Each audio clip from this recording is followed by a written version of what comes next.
IDFM, Radio Anguin 98 de la bande FM, un au-delà du miroir ce soir avec Agnès Grette. Elle est coach et formatrice d'adultes. Elle est suissesse et on va l'accueillir ce soir pour son livre Marguerite, la vache pleine de conscience. Et le sous-titre de l'émission c'est « Et si on décidait d'être heureux ?» Agnès Grette, on dit Grès ou Grette? Bonsoir. On dit Grès. G-R-E-T avec un petit accent comme une maison sur le E. Donc vous êtes coach, vous êtes formatrice, vous dites de vous que vous êtes une idéaliste avec les pieds sur terre. Qu'est-ce que c'est qu'une idéaliste avec les pieds sur terre? C'est quand on croit, en fait je crois en la vie, je crois en l'amour, je crois en la bonté humaine, je crois en plein de choses très idéalistes.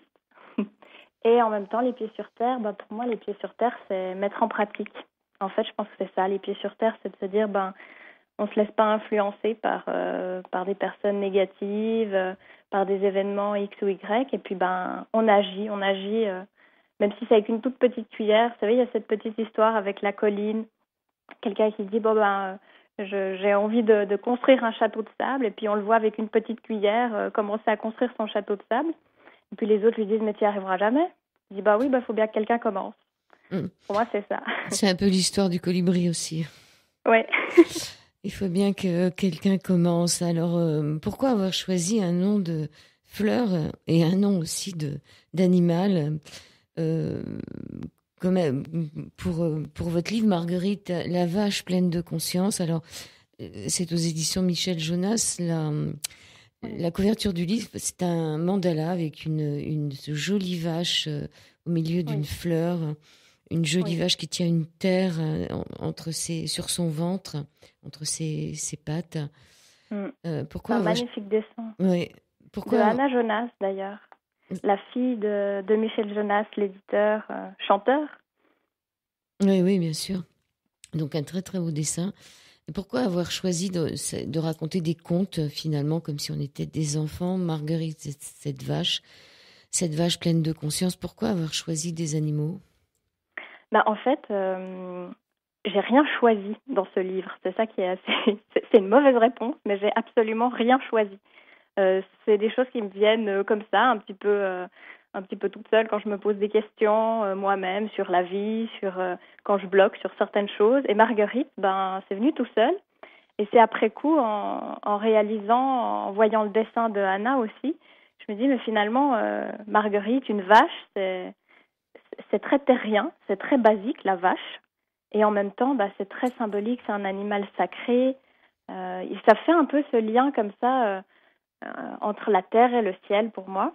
Et c'est symbolique, c'est-à-dire que c'est des choses qui parlent vraiment à notre enfant intérieur, parce qu'une vache, tout le monde sait ce que c'est. Une vache, un enfant, il va comprendre le conte de Marguerite, la vache pleine de conscience. Il comprendra que c'est l'histoire d'une vache qui regarde passer les trains sur la colline avec un petit enfant. Et puis en même temps, il y a des degrés comme ça différents. Et c'est la même chose pour les dessins d'Anna qui sont splendides parce qu'ils sont comme ça très naïfs, très simples, avec des couleurs très primaires et finalement assez profondes. Donc il y a plein de symboles, etc. C'est la même chose pour moi, les contes en fait. Les contes ils parlent à notre inconscient. Donc ça voudrait dire que vous avez écrit le conte après avoir eu le dessin ou comment ça s'est passé? Non, tout ça s'est fait tout seul. J'ai d'abord écrit les contes et puis Anna s'est inspirée des contes pour faire les dessins. D'accord, mais donc une vraie co-création. Mais elle s'appelait déjà Marguerite, donc la vache. Oui, tout à fait. Ok, donc vous dites en début de livre quelque chose d'intéressant. Des travaux de psychologie ont montré que nous sommes perçus comme plus intelligents quand nous tenons des propos négatifs plutôt que positifs, même si la teneur des affirmations est d'égale qualité. Autrement dit, en étant optimiste, on risque de paraître un peu niais.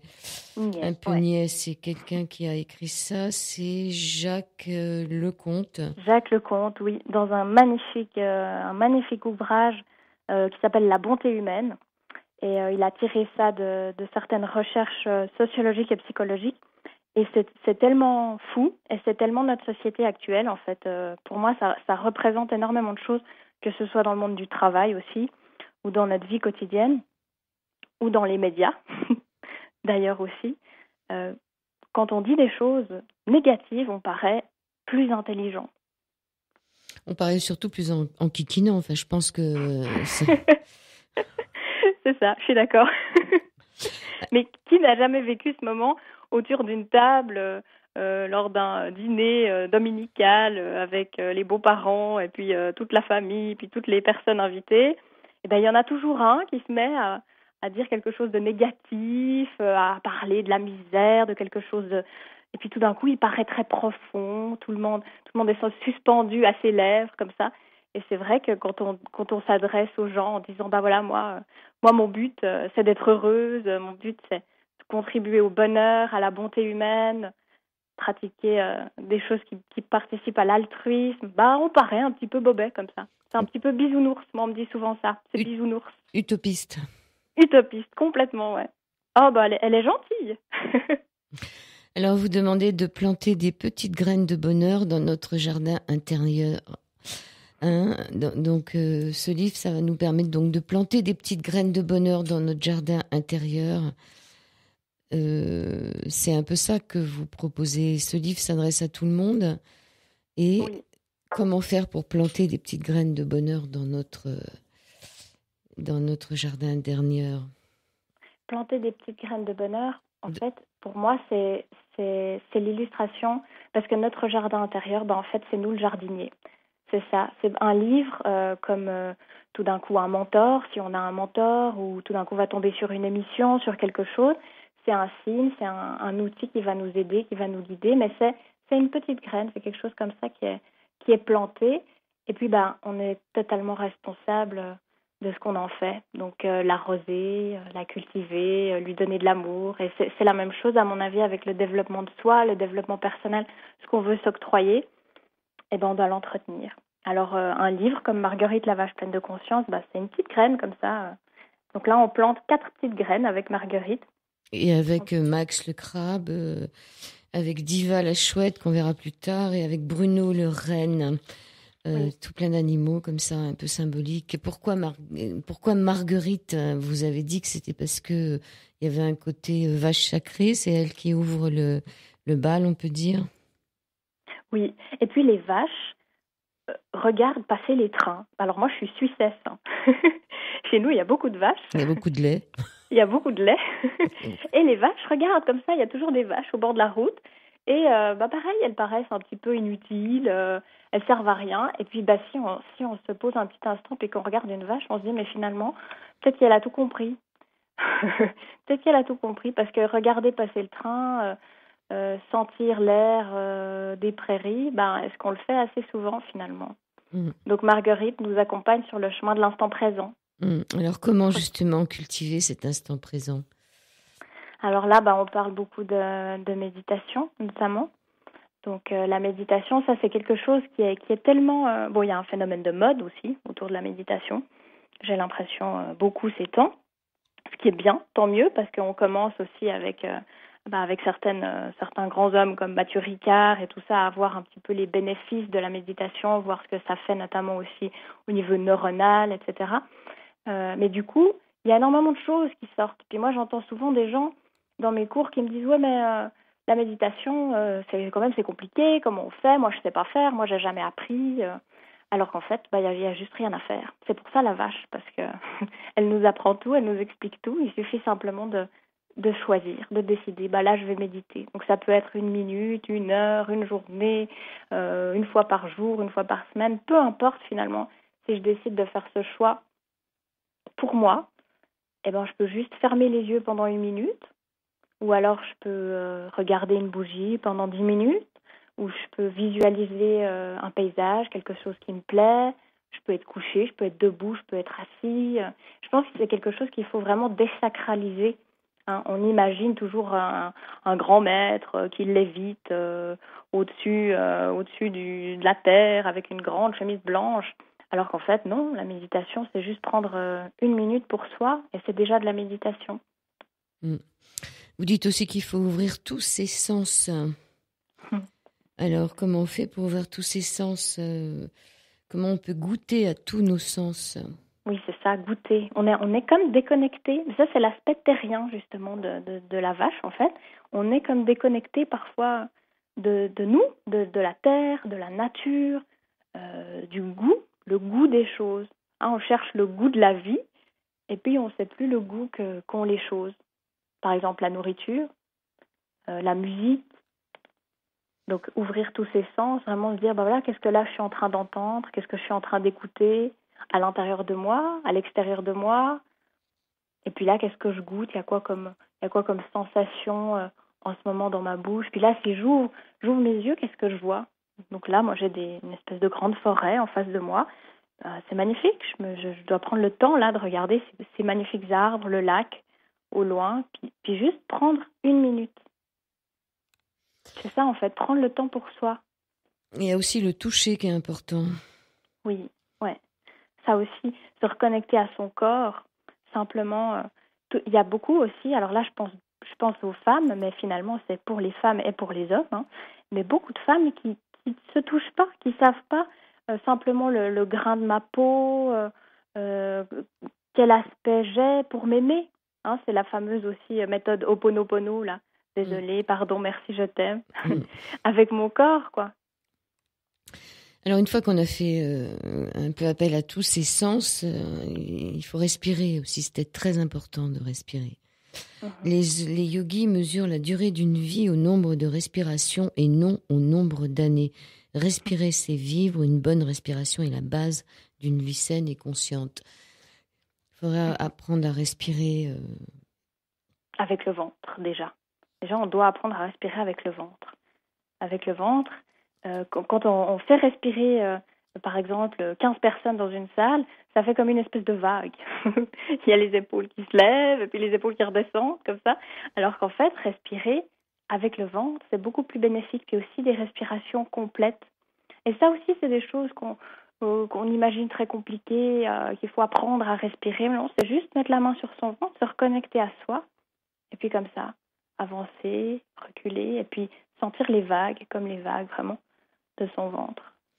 Il y a un petit exercice très sympa, très facile. Je ne sais pas si vous pouvez le donner, le fait de compter jusqu'à 20. Est-ce que vous pouvez le donner à nos auditeurs? Oui, ça aussi, par exemple, quand on n'arrive pas à s'endormir, ou quand on est stressé, ou quand on a besoin justement de se recentrer sur soi-même, et puis qu'on se dit, bah moi je ne sais pas méditer, comment je peux faire, etc.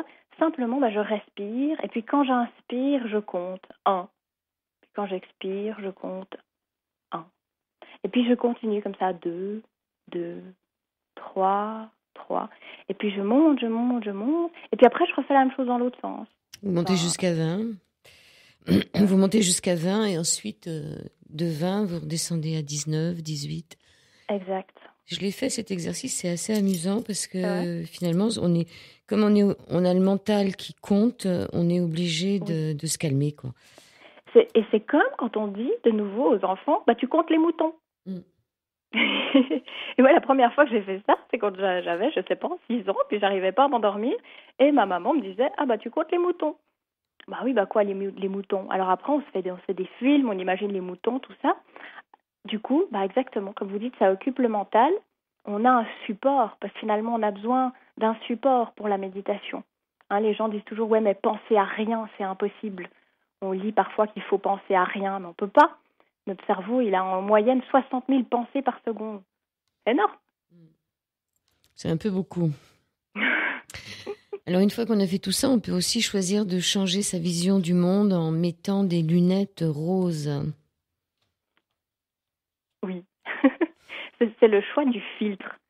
Et ça, c'est dingue. Par exemple, si vous écoutez quelqu'un qui rentre de vacances, il y a des gens comme ça qui vont vous dire « Ah ben alors, c'était super, on a vu des paysages magnifiques, on a rencontré des gens incroyables, vraiment très touchants, on a mangé divinement bien. » Puis la même personne était accompagnée d'une amie qui va vous dire « Ouais, mais alors dis donc, le train avait du retard, et puis c'est vrai que ouais, on a bien mangé, mais... » Quand même, une fois, on s'est fait un petit peu arnaquer là au resto. Et puis, on a des filtres. Alors, la vie, elle est ce qu'elle est. On vit certaines choses plus ou moins parce qu'il ne s'agit pas d'être bisounours non plus, hein. On vit certaines choses plus ou moins tristes, plus ou moins heureuses, mais on met un filtre. Et ce filtre, on peut choisir. Est-ce que je le mets noir ou est-ce que je le mets rose? Je sais pas quel temps vous avez en ce moment, mais on devrait tous mettre des lunettes roses là pour que le temps soit plus joli.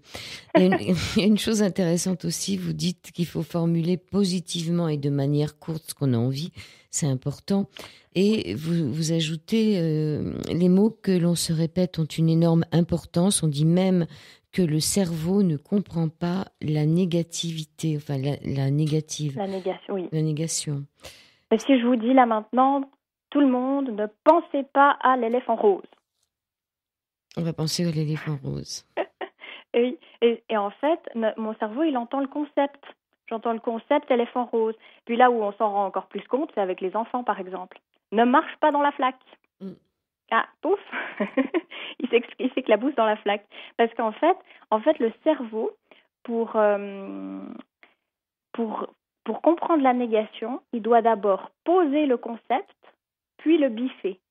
C'est-à-dire qu'il va voir en une fraction de seconde, il va voir l'éléphant rose et il va se dire non, je biffe l'éléphant rose, il ne faut pas que je voie l'éléphant rose. Donc on comprend intellectuellement la négation, mais ça met plus de temps parce qu'on doit poser le concept puis biffer le concept. Donc l'enfant, encore plus, il va voir la flaque, donc ne marche pas dans la flaque. Ah, je m'imagine marcher dans la flaque, qu'est-ce que ça donne? Ah non, je biffe, il ne faut pas que je marche dans la flaque. C'est tellement bon de braver les interdits. Et en plus, puis les mots ont une énergie. Les mots ont un pouvoir. C'est comme les fameux cristaux d'Emoto. Je pense que vous connaissez déjà les cristaux d'Emoto. Mais on se rend compte à quel point les mots sont très importants. Et les mots qu'on dit aux autres, on voit l'impact parce qu'on voit dans la relation, dans les conflits, etc. Mais du coup, c'est la même chose avec nous-mêmes. Pourquoi on ne prend pas cette attention envers nous-mêmes alors qu'on la prend envers les autres? On fait des cours, moi je donne des formations pour être empathique, pour être dans l'écoute des autres, etc. Mais est-ce qu'on le fait avec soi-même d'abord? Comment je me parle à moi? Quand je me dis t'es nul, là t'as loupé, c'était pas bon, oh là là, eh ben, c'est tellement fort, c'est puissant. Donc il nous reste aussi pour Marguerite de ne pas oublier d'aller dans la nature, ça c'est important. Et puis je m'aperçois qu'il y a des mandalas qui ne sont pas coloriés dans votre livre. Est-ce que c'est pour nous permettre d'y mettre de la couleur? Des mandalas qui ne sont pas coloriés? Oui, entre chaque animal, il y a une fleur qui n'est pas coloriée. Donc on pourrait éventuellement y mettre des couleurs. Oui, mais alors ça, c'est une magnifique idée, tout à fait. Exactement, mais c'est super comme idée. Et c'est drôle parce que c'était pas le but à la base. Ça n'avait même pas été réfléchi comme ça. Et je l'ouvre maintenant que vous dites ça. Et c'est excellent. Voilà, donc il y a des fleurs qui partagent les animaux et qui ne demandent que vos crayons de couleur. Pour la pleine conscience, exactement. On va passer à Max. Max, qui est le crabe bâtisseur, qui est un vieux crabe un peu fou et qui vit sur une plage depuis de nombreuses années. Donc il y a une petite histoire. Ensuite, il y a un test qui nous permet de savoir un peu comment on s'estime soi-même. Et puis Max, il est là pour nous permettre de développer l'estime de soi. Oui, il y a à chaque fois un conte et un petit test, parce qu'on parle d'abord à l'enfant intérieur, on parle avec les images, avec les métaphores, vraiment on va droit au cœur. Puis ensuite, le petit test, c'est pour la partie un petit peu plus intellectuelle dont on a besoin aussi. Puis ça aide à se situer, se dire, bah voilà, j'en suis où aujourd'hui? Pour moi, l'estime de soi, c'est comme un petit escalier. C'est un petit escalier qu'on monte. Je passe mon temps à monter, redescendre un petit peu, remonter, et puis c'est comme une valse. Alors, la mise en pratique de cette estime de soi, c'est d'abord de multiplier les petits pas. Oui. En fait, je pense que un des gros tueurs de l'estime de soi, c'est qu'on se fixe des énormes objectifs. Et moi, j'ai tout le temps fait ça, en fait. Je me fixais des grands buts, des grands objectifs. Je veux créer telle entreprise, je veux être heureuse, je veux, etc. Alors qu'en fait, du coup, on se réveille le lendemain et puis on l'a pas, le grand résultat. Et ça bouffe l'estime de soi parce que du coup, on se dévalorise, on se dit j'ai pas réussi ce que je voulais, j'y suis pas encore, j'y suis bien loin, etc. Et puis de réussir, d'apprendre à disséquer les grands objectifs en petits sous-objectifs, puis en petits sous-objectifs, pour arriver finalement chaque jour, par exemple, avec une liste de 6 choses. Mais si ces 6 choses, je les ai faites aujourd'hui, je sais que j'ai avancé sur mon petit escalier. Je sais que je vais atteindre, je suis un pas de plus que hier. Oui, ça nous permet de reprendre un peu confiance en soi. Donc, prendre la liberté d'être soi aussi, d'accepter, d'oser, de s'engager et aussi apprendre à simuler. Alors, apprendre à simuler, est-ce que c'est apprendre à mentir? Ouh là là, non. Simuler, pour une fois, on va oser simuler. Simuler par rapport au physique surtout. Ça, c'est une super chercheuse en psychologie qui s'appelle Amy Cuddy qui a expliqué ça et c'est juste génial. C'est qu'en fait, on dit beaucoup, les expressions que j'ai sur mon corps, ce qu'on appelle le non-verbal, le langage non-verbal, ça parle pour moi, c'est-à-dire ça. Si j'ai les bras croisés, je me ferme, j'ai le regard éteint, j'ai pas de sourire, ça peut vouloir dire que je suis un peu renfermée, etc. Mais cette chercheuse, elle a démontré que l'inverse est vrai aussi. C'est-à-dire que si j'agis sur mon corps, par l'intermédiaire de ça, j'agis sur mon état de pensée et mon état d'être. Donc là, le petit exercice, c'est si pendant 2 minutes, 120 secondes, c'est pas beaucoup, je prends les postures physiques de quelqu'un qui a super confiance en lui, quelqu'un qui a réussi. Par exemple, les athlètes, quand ils gagnent une course, ils lèvent les bras au ciel, comme ça, ils font le V de la victoire. C'est purement instinctif. C'est un geste qui sort quand on se sent bien, quand on a gagné. Mais si pendant 120 secondes, je fais ce geste, je fais ces mouvements de victoire, de confiance, je vais me sentir réellement plus confiant. En fait, carrément, mon taux de testostérone, on dit que c'est l'hormone masculine, mais c'est pas vrai, les femmes, on a aussi de la testostérone, il va augmenter de 20%, puis mon taux de cortisol, qui est plus lié au stress, va diminuer de 10%. Donc en fait, les postures qu'on adopte, le physique, a une influence aussi sur comment on se sent. Arrêter de se comparer aussi, ça c'est important. Arrêter de se comparer aux autres. Et ça, c'est capital. On doit suivre vraiment des désintox. Ouais. On est intoxiqué. Et accepter les compliments, ça c'est vraiment quelque chose qu'on a du mal. Accepter les compliments sans pour autant dire « oh, ce n'est rien, ça n'a pas d'importance, c'est tout naturel ». Oui. Vraiment, ça c'est quelque chose qui doit parler à beaucoup de personnes. On a beaucoup de mal à accepter les compliments. Oui, c'est fou. Et c'est là qu'on dit qu'on écrit avant tout pour soi, parce qu'en fait, moi j'ai écrit ce livre pas pour faire la leçon, mais parce que à la base c'est des choses qui me viennent quand moi je me pose des questions, quand moi j'ai des soucis et tout. Et là, typiquement, pendant toute ma vie, j'arrivais pas à accepter les compliments. Mais même un compliment basique, quelqu'un venait me dire « Ah, t'as une jolie coiffure aujourd'hui. Ah oui, mais tu comprends, c'est normal parce qu'aujourd'hui, le temps est sec, alors ils font pas des frisottis. » On n'arrive pas à juste accepter les compliments. Mais ça vient de quoi, ça vient de quoi? Parce qu'en général, on fait tout pour plaire. Et quand on nous dit qu'on est belle ou qu'on est bien habillée, on a du mal à l'accepter. Mais c'est pas pour tout le monde. Je pense qu'il y en a qui les acceptent, les compliments. Tout à fait. Qui en sont friands même. Oui. Faudrait peut-être pas tomber non plus dans le panneau d'en attendre trop. Non, ça c'est si on est un petit peu bas sur son escalier. Moi j'étais tout en bas sur mon escalier. Et pour remonter 1 ou 2 marches, quand tout d'un coup quelqu'un me fait un compliment, parce qu'en effet, quand on est un petit peu bas, du coup, on fait tout pour les chercher, ces compliments, par enquête constante de ces compliments. Puis quand tout d'un coup on nous en fait, on diminue, on écrase, etc. Et là, d'apprendre à simplement dire merci. Oui, notre anonyme merci, ou alors il y avait une autre phrase, c'était un plaisir. Voilà, ça c'est une jolie phrase aussi. Oui, ça aussi par rapport quand je rends service à quelqu'un, par exemple. Je rends service à quelqu'un, la personne est reconnaissante de ce service, et voilà, ça m'a fait plaisir. Je l'ai fait parce que je suis dans le don. Et puis finalement, c'est ça, être dans le don. Parce qu'on va toujours, si on a une faible estime, ce qu'on a tous à un moment donné, forcément, peut-être, on va chercher la reconnaissance. Puis chercher la reconnaissance des autres, finalement, je suis dans l'ego quand je cherche la reconnaissance. J'ai envie de rendre service pour avoir plus d'amour, plus de reconnaissance, plus de visibilité, etc. Alors, d'apprendre finalement à être dans le don pur. donner pour donner, parce que ça fait du bien à tout le monde. C'est ça. Donc du coup, quand quelqu'un fait preuve de reconnaissance, de réussir à dire, c'était un plaisir, ça m'a fait plaisir. Mais c'est ça, en vérité, c'est qu'on se fait plaisir à soi-même. En plus. Bon. En plus, c'est double win. Alors après, on ira voir un peu ce qui se passe du côté de la chouette Diva, mais on va faire juste une pause musicale en attendant de retrouver la chouette. À tout de suite.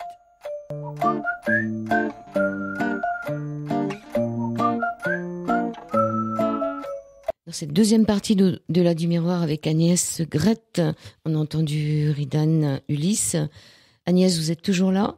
Oui. Oui, parce qu'on est par téléphone. Vous êtes en Suisse. Vous êtes où exactement en Suisse ?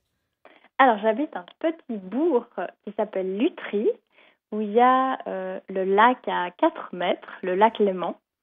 Et puis, il y a beaucoup de vignerons. Bon. C'est pour ça que vous avez tant d'animaux dans vos livres. Alors là, on va passer à Diva. Diva, qui est la chouette, qui est connectée et qui va nous permettre, elle, de suivre notre intuition. Pourquoi est-il si nécessaire de suivre son intuition pour être heureux ? Mais l'intuition, ça me relie à mon cœur, en fait. Mon intuition, c'est la voix de mon cœur, c'est la voix intérieure. C'est pas l'ennemi du raisonnement. On croit toujours que c'est l'ennemi du raisonnement, mais on peut très bien marcher les deux ensemble, main dans la main, le raisonnement, l'intuition. Et l'intuition, finalement, il y a aussi quelque chose à désacraliser, comme tout à l'heure quand on parlait de la méditation, parce que il y a des gens qui vous disent moi j'ai de l'intuition, moi j'ai pas de l'intuition, etc. Alors qu'on a tous de l'intuition. On est tous nés complètement connectés à notre cœur. Mais on se crée des barrières, on se crée des blocages, on se crée des croyances. Ah non, mais moi je peux pas. Il faut penser avec son cerveau, etc. Et se reconnecter à son cœur, c'est se reconnecter à soi, mais c'est du coup se reconnecter aussi au monde. Et puis il y a un ennemi redoutable de l'intuition, vous l'écrivez dans votre livre, qui est le jugement ou le doute. Ouais, souvent il y a comme, on a tous vécu ça, une espèce de, par exemple, là-bas je le sens pas. Aller là-bas, dans cet endroit, dans cette rue, tout de suite là, il y a un truc que je sens pas. Mais non. Puis après je me reprends, je me dis il n'y a pas de raison, c'est ridicule, tout va bien dans cette rue, il y a des lumières, il y a des gens, il n'y a aucune raison de ne pas y aller. Et puis, pouf, 1 heure après, se passe quelque chose et je me dis, en fait, j'aurais bien fait de m'écouter. J'avais raison, mon cœur avait raison. Ou avec des gens, souvent. Donc quand on rencontre quelqu'un, en général, on ressent les gens. On le ressent tout de suite, oui. Alors, avoir foi donc en sa petite voix, c'est sûr, et puis savoir reconnaître les signes. Alors, quels signes on peut avoir ? Est-ce que c'est les mêmes signes pour tout le monde ? Mais ça aussi, typiquement, c'est pas une question de religion ou des signes qui me choisissent comme si j'étais l'élu. Ah, moi, j'ai l'apparition de plusieurs signes. Non, on a tous des signes. Pourquoi ? Parce que c'est ce que moi, je choisis de voir, finalement, les signes qui viennent dans ma vie. Donc, par exemple, quand Marguerite est sorti, le livre Marguerite est sorti, je me disais, mais il faut que j'ai une confirmation. Puis j'ai demandé un signe. J'ai dit, donnez-moi un petit signe, j'ai envie d'avoir un signe de la suite, comment ça va se passer, est-ce que c'est bien, est-ce que ça va apporter aux gens quelque chose. Marguerite, la vache pleine de conscience. Et j'allume ma télévision et je tombe sur une chaîne, je ne sais plus quelle émission étrange à la télévision, où ils amènent une vache sur le plateau de la télévision. Oui. Je me dis, mais c'est pas possible cette affaire. J'ai demandé un signe il y a 24 heures, et là il y a une vache qui arrive sur le plateau. Et c'était par rapport en fait au film La Vache qui vient de sortir il n'y a pas si longtemps que ça. Et c'est dingue. Alors j'aurais pu très bien, là, si j'avais mon raisonnement, dire oui, mais bon, ça n'a rien à voir, aucun rapport. Et j'ai choisi de me dire, voilà, c'est un signe. Oui, parce qu'on peut dire que quand on veut voir des signes, on en voit partout aussi. Oui, ouais. Bon. C'est juste, ouais. Et tant mieux. En fait, là, de nouveau, c'est une question d'intention. C'est-à-dire de mettre les lunettes roses, de me dire, si je veux voir des signes aussi négatifs, c'est vrai, je vais les voir aussi, peut-être. De se dire, voilà, les signes positifs, comment je les interprète. Pourquoi ? Parce qu'en fait, c'est mes projections aussi, les signes. C'est ce que moi, je choisis. C'est le chemin que prend ma petite voix, que prend mon intuition pour m'atteindre. Ça veut dire que si je me dis, est-ce que je dois partir Est-ce que je dois changer de travail, par exemple? Est-ce que je dois démissionner? Puis j'ai mon cerveau. Moi, j'ai eu une période comme ça, vraiment, j'hésitais, il fallait que je démissionne. Je me sentais pas dans ma mission de vie. Je me disais, mais il faut que je parte, il faut que je démissionne. Mais j'avais peur, j'avais plein d'angoisse, évidemment, normalement. Puis je me disais, mais donnez-moi des signes. Et là, les signes que j'ai bien voulu voir, finalement, c'est parce que c'était mes vrais désirs, c'était ma vraie intuition. Donc c'est comme un support, en fait, que prend la petite voix intérieure pour nous appeler, pour nous atteindre. Ça peut être dans le corps aussi, quand on n'a plus envie de se lever pour faire quelque chose, ou Ouais. quand le corps, quand on a du mal à avancer, ou c'est peut-être pour Oui. nous dire qu'on n'est plus exactement, comme vous le dites, dans votre mission. Oui, et ça, des fois, on les écoute. Alors, on écoute quand on commence à avoir très mal au ventre, à chaque fois qu'on va, par exemple, travailler, ou à chaque fois qu'on voit telle personne, ou alors ça peut être dans le cœur, dans le ventre, dans la tête, dans le dos. Il y a des gens qui ont tout le temps mal au dos, mais ça peut aller très loin chez certaines personnes. Par exemple, j'ai un participant qui était mal dans son job. Pour une question de valeur, il était plus bien, il savait pas ce qu'il devait faire. J'avais jamais entendu ça. Il m'a dit qu'il avait fait 4 crises cardiaques. Pendant tout le temps où il hésitait comme ça, il a fait 4 crises cardiaques. Jusqu'à ce qu'il se dise, bon, ça y est, cette fois, il faut agir, il faut que je dépasse mes peurs et mes angoisses pour aller là où je dois être, là où je veux être. Mais quand même, c'est énorme, 4 crises cardiaques. Mais le corps, il nous parle. Il a même de la chance d'avoir résisté. Hein. C'est fou. Moi, je savais pas que c'était possible quand j'ai entendu ça. Donc, créer sans censurer aussi, hein, c'est-à-dire aller jusqu'au bout de sa création, ne pas se censurer, avoir le courage d'aller jusqu'au bout. Ça, c'est pas toujours évident. Ouais. Puis surtout, la création, on met tellement de choses derrière la création. On se dit, oh oui, moi, je suis pas peintre, je suis pas musicien. Hein, moi, j'ai toujours cru ça. Je sais pas chanter, je suis une espèce de pif, je chante mal, je n'ai jamais su peindre. Mais en fait, la création, c'est ce que je décide que ça va être. Alors, par exemple, moi, ça a pris le chemin de l'écriture. Et puis, c'est pas des romans magnifiques, c'est pas de la prose. C'est simplement mon cœur qui parle à ma tête. Alors, ces histoires d'animaux, finalement, elles vous viennent d'où? Est-ce que vous avez choisi, vous avez fait un plan avec ce que vous vouliez trouver? Puisque maintenant, on arrive à Bruno, le renne responsable qui va nous permettre d'empoigner les rênes de notre vie. Là, vous avez pris un renne en fonction du mot reine. Oui, et ça, c'est tout ça. Je m'en suis rendu compte après avoir écrit. C'est ça qui est dingue.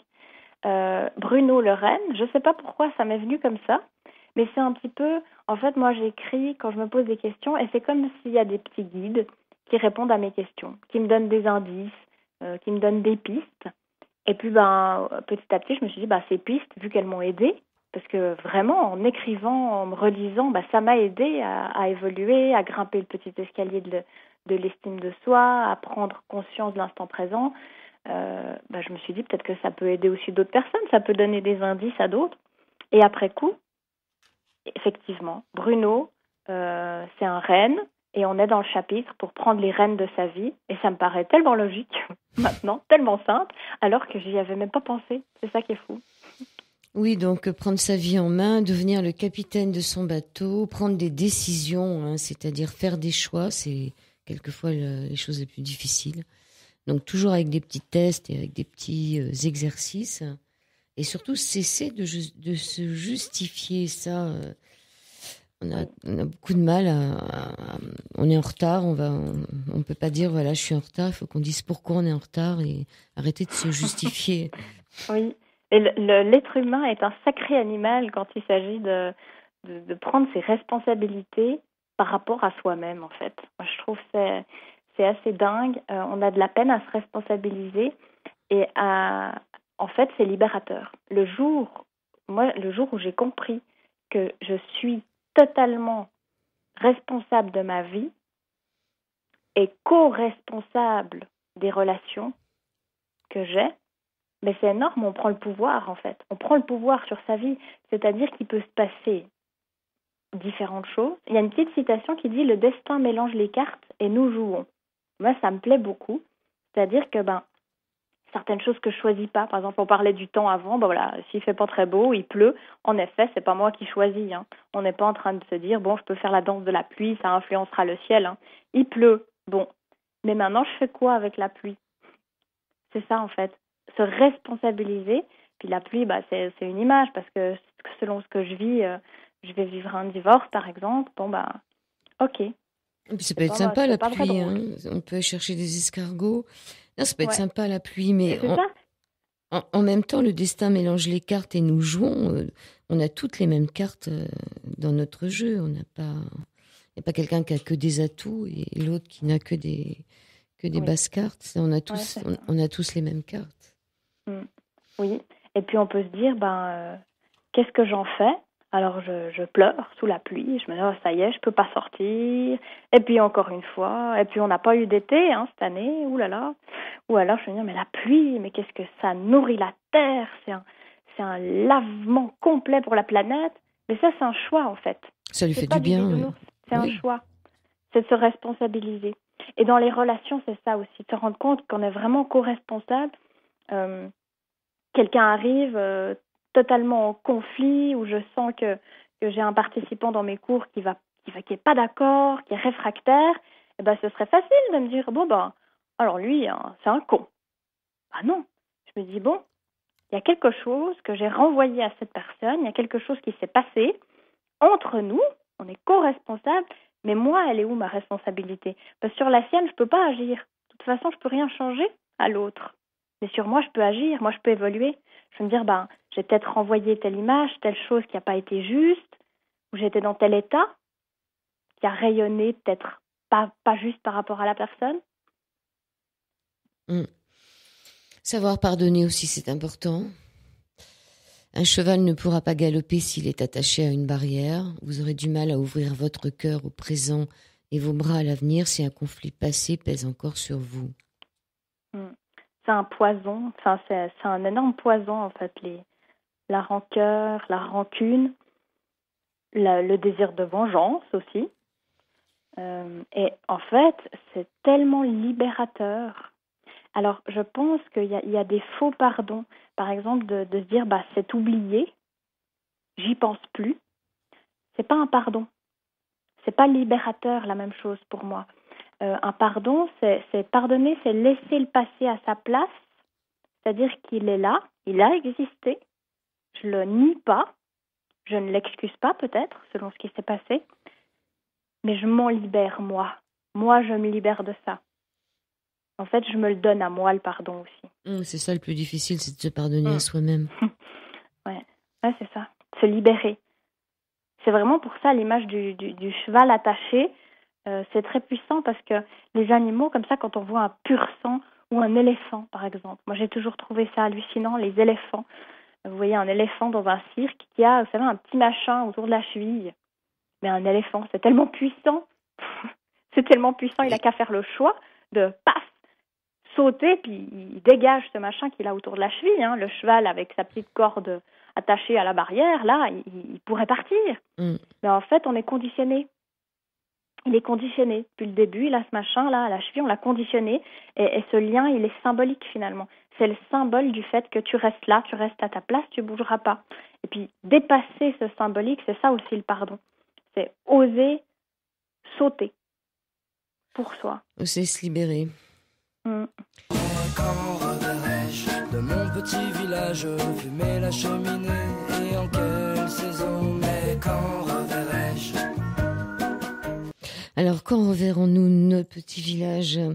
Nous sommes dans cet au-delà du miroir. C'est la fin de cet au-delà du miroir avec Agnès Grette. Marguerite, la vache pleine de conscience. Et si on décidait d'être heureux, c'est publié aux éditions Michel Jonas. La vie est un cadeau, un miracle qui mérite d'être célébré à chaque instant.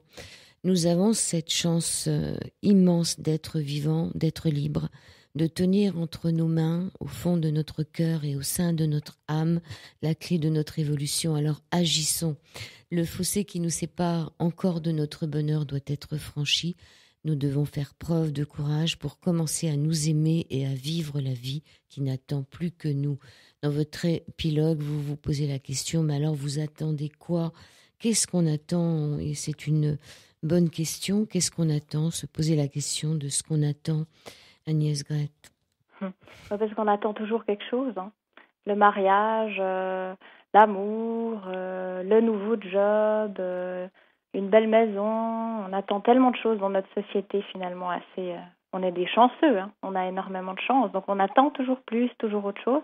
Et puis choisir d'être heureux, c'est courageux. En fait, c'est un courage de se dire, voilà, je décide maintenant de contribuer au bonheur, de contribuer à mon bonheur. Et puis ça nécessite énormément de courage, notamment pour contrer toutes les pensées négatives, toutes ces personnes qui vont être adeptes du négativisme et puis de la problématique et puis des contraintes et tout ça. Dire non, moi j'ai le courage, je prends ma vie en main, je prends mon courage et malgré tout ce qui a pu se passer, les bonheurs et les malheurs, je décide maintenant que je suis en charge, je suis responsable de mon propre bonheur. Mais alors, qu'est-ce qu'on attend pour faire tout ça aussi? Parce qu'on attend beaucoup de choses, mais qu'est-ce qu'on attend aussi pour y aller? C'est ça, une bonne question, ça. On devrait tous se la poser, finalement. Qu'est-ce que j'attends? Qu'est-ce qu'on attend pour être heureux? C'était une chanson aussi. Qu'est-ce qu'on attend pour être heureux? Alors, qu'est-ce qu'on attend finalement alors? Oui, ouais. Qu'est-ce qu'on attend pour être heureux? Qu'est-ce qu'on attend pour vivre l'instant, pour être là, maintenant? Parce que hier et demain, c'est trop tard et c'est pas encore bon, hein. C'est maintenant. Peut-être on se dit que c'est pas pour nous, que c'est pas possible à réaliser, que le bonheur n'est pas de ce monde. C'est des croyances encore. C'est ça, c'est les croyances. Parce que qu'est-ce que c'est une croyance? C'est quelque chose, c'est une règle que je mets pour définir la vie. Alors il y a des croyances globales. La vie c'est tati-tata, les gens sont tati-tata, je suis tati-tata. Par exemple, je suis malchanceux, je suis pas fait pour être heureux. Mais il y a des croyances positives, des croyances qui vont nous stimuler, qui vont nous nourrir. Par exemple, moi j'ai une de mes plus fortes croyances positives, c'est que la vie fait toujours au mieux. C'est-à-dire que quoi qu'il se passe dans ma vie, je vais me dire, en fait, il y a une raison positive pour moi. Parce que je croyais que ça devait être le bon chemin à gauche, j'en étais persuadée, j'ai tout fait pour aller à gauche, mais là, la vie m'oblige, ça va à droite, c'est qu'il y a quelque chose à droite. C'est qu'il se passera quelque chose, c'est que ça va être mieux. Et souvent, après coup, on le réalise, on s'en rend compte.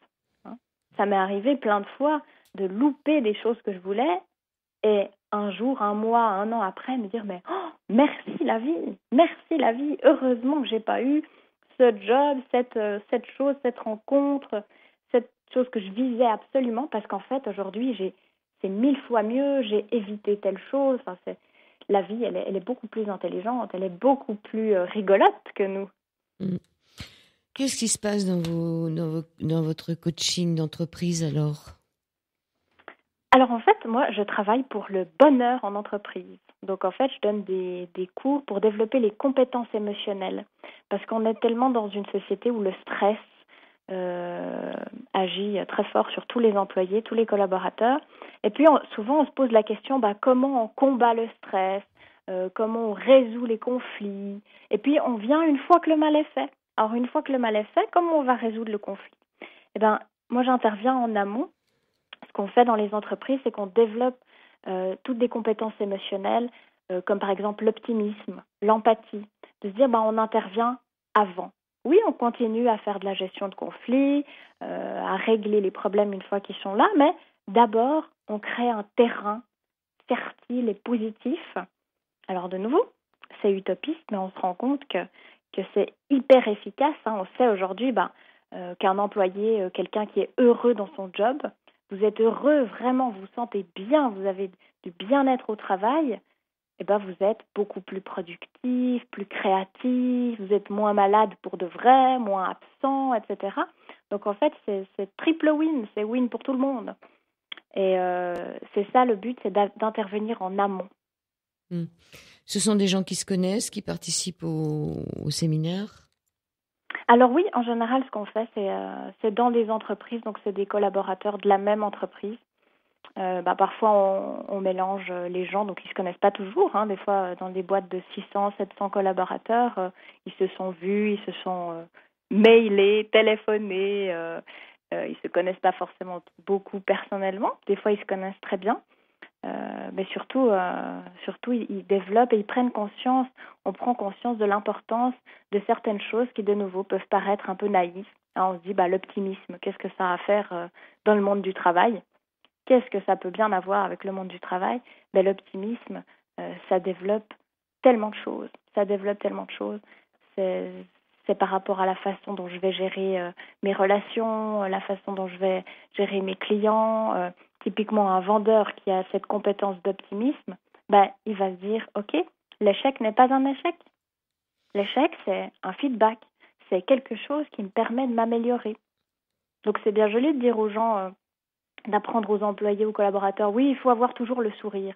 Mais si au fond de moi, je n'ai pas le sourire, je fais comment? Je fais semblant, mais ça résonne faux, ça sonne faux.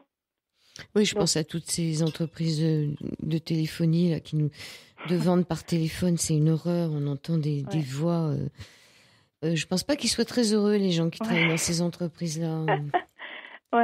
Oui, c'est ça. Et de développer, en fait, que les collaborateurs développent cette compétence pour eux-mêmes d'abord. C'est ça, c'est un développement personnel. Et en fait, c'est pour ça que c'est triple win, parce que ce développement personnel déteint. L'optimisme, ça déteint. On ne peut pas s'empêcher, ça déteint. Vous avez une personne négative dans une équipe, ça va toucher toute l'équipe, ça va être énorme. Mais vous avez une personne positive dans une équipe, ça déteint. C'est comme un manager qui est bienveillant, qui est à l'écoute, qui est gentil. Maintenant, on parle beaucoup de cette gentillesse, d'essayer d'arrêter de croire que la gentillesse, c'est béni oui, mais que la gentillesse, c'est une qualité essentielle pour fédérer notamment. Donc c'est votre premier livre, je pense. Oui, tout à fait. Et vous avez décidé de continuer. Oui, là je suis en train de débaucher, d'écrire le deuxième, parce que de nouveau ça me vient de temps en temps, des petits chapitres. Avec encore des animaux? Non, pour l'instant il n'y a pas d'animaux dans le deuxième. Le deuxième, on verra ce qu'on en fera, mais pour l'instant il s'adresse aux femmes. Donc là, ces petites histoires qui sont 2-3 pages, ces petits contes, finalement, peuvent s'adresser à des enfants aussi. On peut les lire à des enfants, ils sont assez amusants. Oui, un enfant de 4-5 ans c'est comme si on lui lit une histoire, une jolie histoire. Puis un enfant de 10, 12, peut-être même 15 ans, ça va être un début de questionnement sur le développement personnel, sur ma vie, l'instant présent et tout ça. Puis un adulte, c'est comme en fait, moi j'ai comme livre mentor Le Petit Prince. C'est ça, on peut le relire 15 fois dans sa vie, 15 fois par année, et à chaque fois, on le comprend un petit peu différemment. À chaque fois, il y a d'autres choses qui résonnent en nous. C'est ça le pouvoir des contes, en fait. Ouais, et là, les illustrations, en plus, sont vraiment sympathiques. Donc, l'enfant peut se retrouver aussi dans les illustrations. Donc, c'est un livre à se faire cadeau à soi-même, mais aussi à ses enfants, ses petits-enfants, ses arrière-petits-enfants ou ses cousins, enfin, toute la famille. Dans les écoles, par exemple. Dans les écoles aussi. Vous avez un site internet, un endroit où on peut vous retrouver? Oui, alors j'ai 2 sites internet, Trip Your Life et Trip Your Work. Quand on parle de coaching, de développement personnel, tout ce qui est écriture, donc là c'est Trip Your Life, et puis tout ce qui est développement des compétences émotionnelles au travail, en entreprise, Trip Your Work. Vous écrivez ça comment? Alors TRIP, comme un trip. Your Life, YOUR, LIFE. D'accord, alors votre vie, un trip pour votre vie, c'est ça? Exactement. Et Trip Your Work, un trip pour votre travail. Et trip, ça veut dire quoi? Essayer? Non, ça veut dire quoi? Mais ça peut être un voyage aussi. Oui, c'est un voyage, tout à fait. Donc, Trip Your Life ou Trip Your Work. Vous appelez Agnès Grette, G-R-E-T. Marguerite La Vache pleine de conscience aux éditions Michel Jonas. Qu'est-ce que vous pourriez dire pour que cette émission se termine? Eh bien, de fermer le livre, même si on parle beaucoup du livre, de fermer le livre et puis de se reconnecter à soi, vraiment à vous, à votre mission de vie, à vos valeurs à vous, et puis de partir vers cette mission, de se faire confiance, de croire en soi.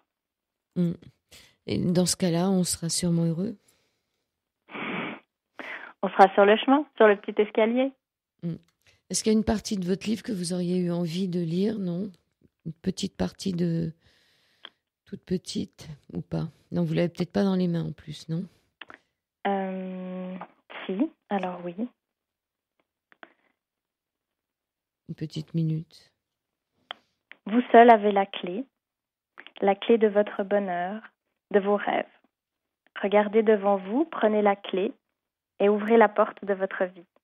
Vous avez toujours le choix. Vous pouvez commencer maintenant, sans plus attendre. Fermez ce livre et faites le premier pas vers ce qui vous appelle. Écoutez votre cœur et vivez votre mission. Très, très jolie phrase. Très jolie phrase. Donc, je vous remercie et on attend avec impatience la suite de votre histoire qui s'adressera aux femmes. Ce sera plutôt quelque chose sur les femmes pour que les femmes soient heureuses aussi. Oui, toujours autour du bonheur. Et puis là, toutes les questions en fait qu'une femme peut se poser dans sa vie, qu'elles soient spirituelles, physiques, mentales, relationnelles. Et de nouveau, c'est de l'écriture un petit peu inspirée qui vient toute seule. Donc, c'est plutôt une forme de manifeste, en fait. Quelle est la première question que les femmes se posent en général? Je pense que moi, c'était qui je suis. À quoi ça sert? À quoi ça sert? Ma vie ici, ça sert à quoi? Oui, mais ça, je pense que les hommes aussi se posent la question. Oui. Ok, bon, ça sera peut-être. J'espère, tous les êtres humains. Ça sera peut-être un livre que pourront lire les hommes, on ne sait jamais. Oui, à mon avis, tout à fait.